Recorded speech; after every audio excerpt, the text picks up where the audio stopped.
Hello everybody, welcome back to the channel. Today, we're going to be taking a look at the studio series Bumblebee movie 110, Shockwave.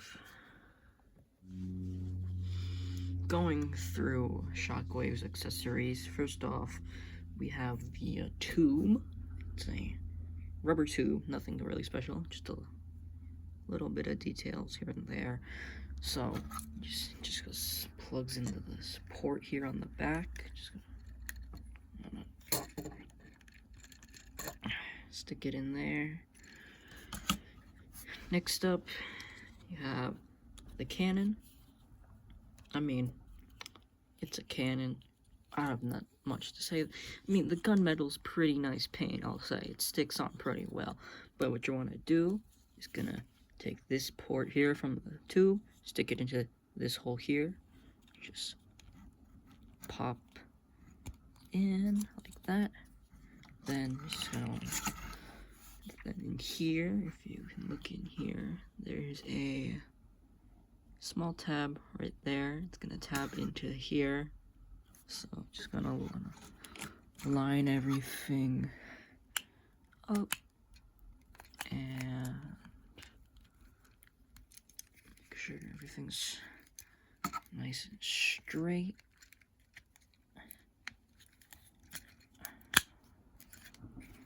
And now he has the cannon. Simple as that. Now, going through the details, I think first of all, we need to pull out a few characters that go with him. First off, we have the Rise of the Beast Optimus Prime. And second off, we have the Siege Shockwave, because it is the closest we'll get to a G1 style Shockwave in a chug scale. So I feel like first off we should start with Prime. Now, he's not from the same movie, but the CGI model between him and the Bumblebee movie is very similar, so I feel like I can use this for a comparison. So if we go from the back, the back detail is very detailed. It has nice purple paint that doesn't seem to feel like it's gonna come off anytime soon. But this is basically just the CGI model's spinal cord.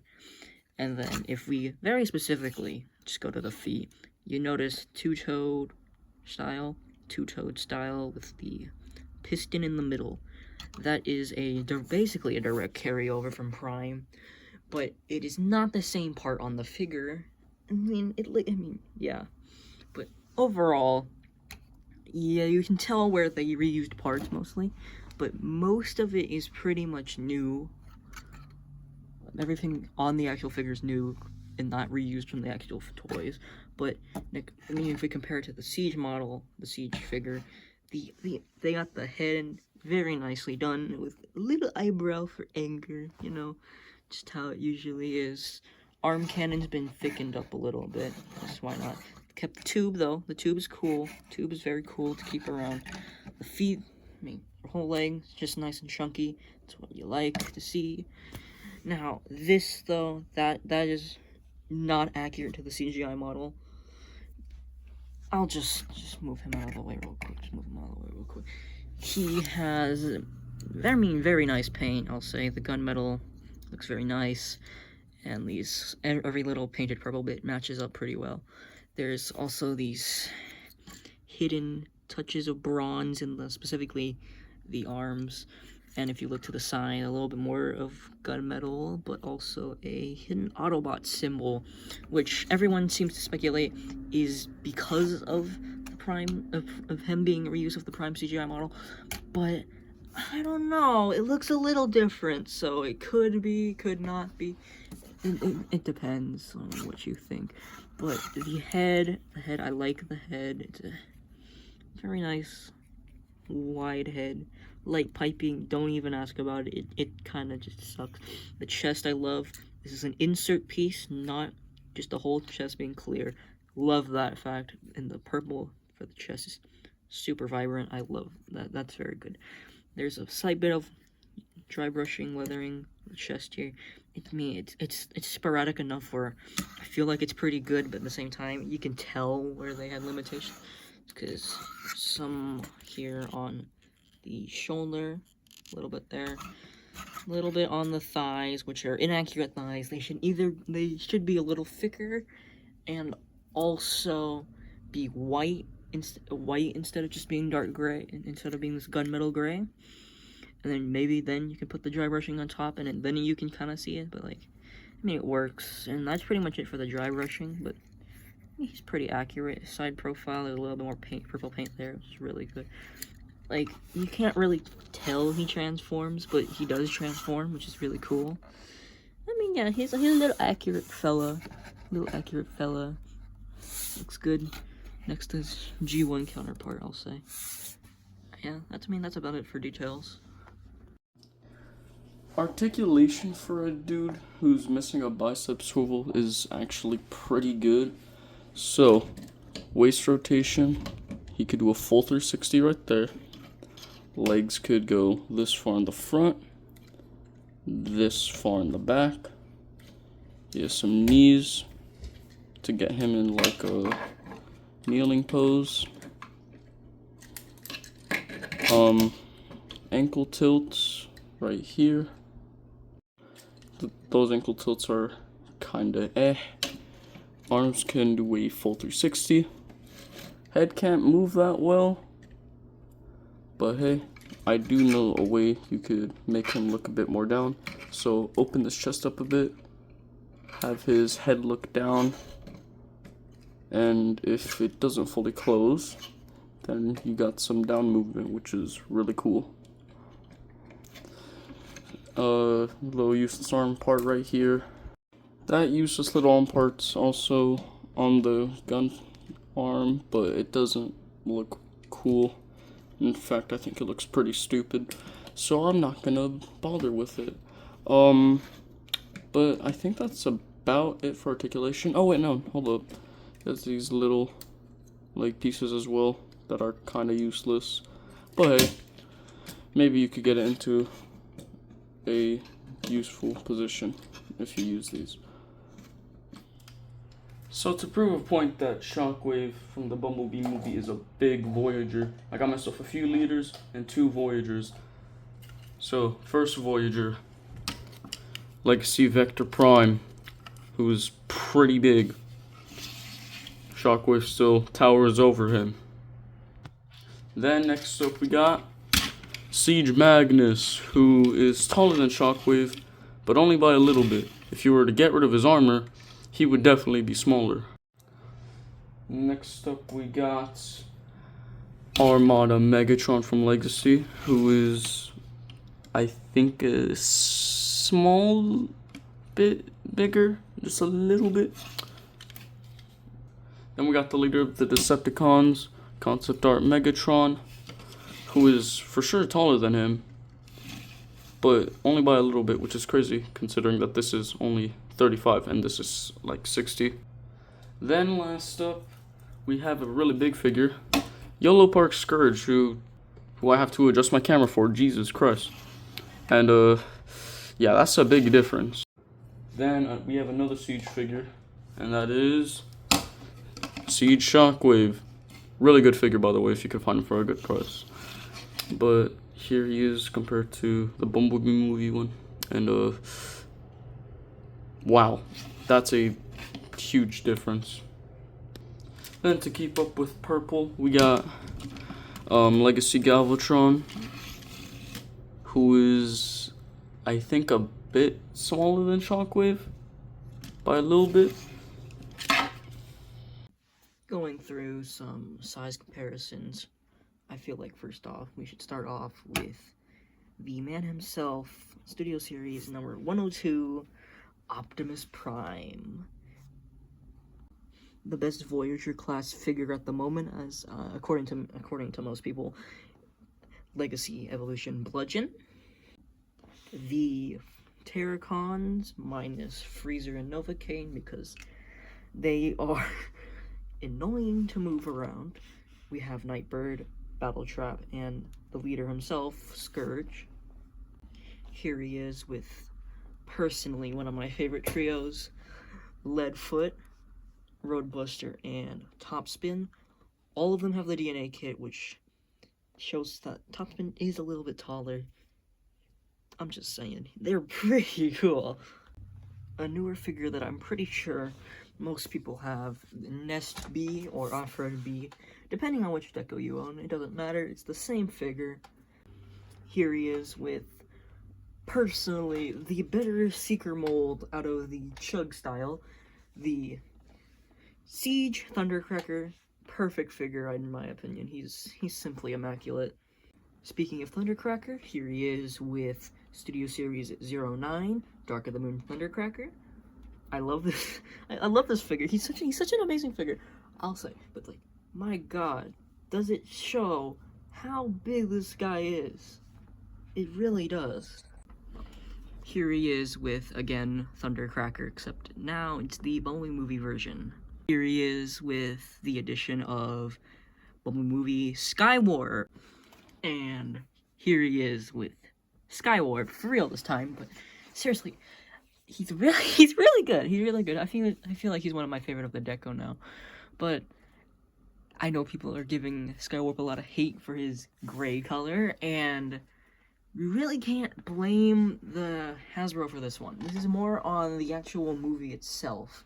You should be happy that Hasbro, at least decided to make Thundercracker a little more blue, because he was actually a little more gray like Skywarp in the actual movie. And here he is with Starscream, and basically just the Seeker trio now, because, I mean, oh my God, that looks good. I like that. The Seeker mold itself is really good, really good. I mean, if I have 3 of it, I gotta say it's good, but, I mean, yeah, they all look really good together. And here he is with Soundwave and Rumble. With Ravage, no Frenzy yet, you know. He doesn't drop till like around October, December-ish. But yeah, I mean, all 3, I mean, these guys look good together all too, so that's cool. And here he is with the Decepticon leader himself, Studio Series 109, Concept Series, Bumblebee movie, Megatron. An absolutely stellar figure if you don't care about the transformation. Because, my God, he looks spectacular. And, speaking of which, hey, look what it is. It's basically the entire main 6 of the Decepticon cast. Isn't that wonderful? Now, if I get Frenzy, that's like the main cast for me finished off. Now, if you're wondering about Dropkick and Shatter, I do have a Dropkick. I don't want to do the comparison, but Shatter I will find eventually. Apologies if you guys hear a fan in the background. It's kind of hot where I am right now. But anyways, Shockwave's transformation is pretty easy once you know how to do it. So, let's get him up close. What you're going to do first is grab his hand. Or not his hand, his arm. Apologies. Grab his wrist. Then you're going to close him, and then the other arm should already be like that if you have the gun. So what you're gonna do now is put the arms straight again, turn them around to the back, then we're gonna put Shockwave in the back, then we're going to, you see those little tabs right there, we're going to plug them into there. You should hear a click, and if you hear a click, then it's secure. Then now you are going to grab his chest, put his head there, bring this whole piece down. We're almost done here, so now put him back here. See these little treads? Spin them around to the top so they look like this. Then the feet, you put them up like that. Then we're going to spread the legs, paws. Then our last few parts are just pretty easy from here. Now what we do is bring this down. See the little holes right here on the legs? What you're gonna do is get those little pegs there on the chest to get with those holes. Then you're going to get the arms, put them right here in these little pegs. And for the gun, you see this little piece right here, bring it down, Then you bring down this little gun piece, and there you go. Here's his little tank thing. Hold up, let me just adjust it real quick. There we go. Here's the alt mode. Looks kind of mid, but hey, it's a Cybertronian tank. What are you expecting? Going through the vehicle mode real quick, I mean, there's not a lot to say. I don't really got much to say personally. I mean, it's cool. It rolls a little. It's got a rotatable turret, you could say. It's just a thingy they did because it needs to transform into something. I mean, that one third party did a really good gun mode. What was it? I think it was Bingo Toys. Yeah, that looked really good. And I mean, the tank isn't bad, but like, come on, Hasbro, it's a space gun. What? It doesn't look like a real gun at all. It's even purple. You had your chances here, Hasbro, but I mean, I'll accept this as a tank mode, but was it really worth it for the removal of a bicep swivel?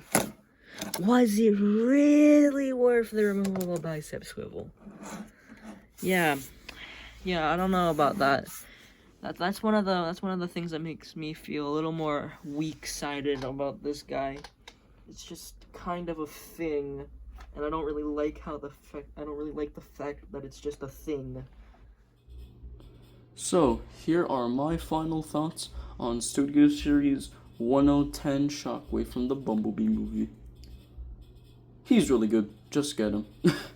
Like, I know he's missing the bicep swivel and all, but it doesn't really matter. He still has almost everything that a normal figure has nowadays. And these kind of suck, but it's whatever. He's big, he doesn't feel cheap. Sure, my figure has a not good arm, but skill issue. It still holds, so it doesn't really matter. The paint looks amazing.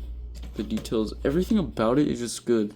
And the alt mode, it's alright, but the transformation's pretty fun since it's easy once you know how to do it. But that's my opinion. See ya. Thank you, Void, for those final thoughts, and let's get into my final thoughts. How about that? First of all, I mean, it's a good figure, but I mostly got it for completionist's sake.